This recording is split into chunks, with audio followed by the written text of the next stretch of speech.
Hello guys, Meena's કિચનમાં તમારું સ્વાગત છે। આજે આપણે પ્રોટીનથી ભરપૂર એવા દેશી ચણા બટાકાનું શાક બનાવવાના છીએ। તો ચાલો આપણે બનાવીએ। ચણાને 2-3 કલાક સુધી ગરમ પાણીમાં બોળીને રાખ્યા હતા।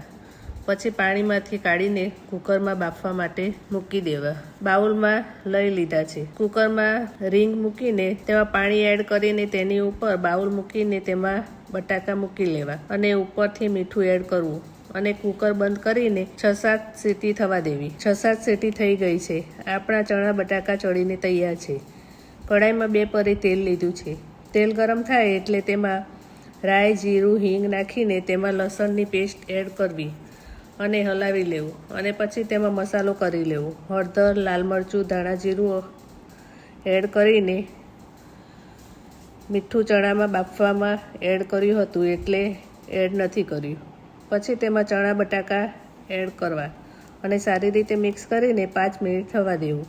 આપણું ચણા બટાકાનું શાક બનીને તૈયાર છે। તે ખાવામાં ટેસ્ટી અને મસ્ત મજેદાર લાગે છે। જો તમને આ વિડીયો ગમ્યો હોય તો વિડીયોને લાઇક કરો, શેર કરો અને ચેનલને સબસ્ક્રાઈબ કરો। મળીશું એક નવી રેસીપી સાથે। ત્યાં સુધી બાય બાય, થેન્ક યુ।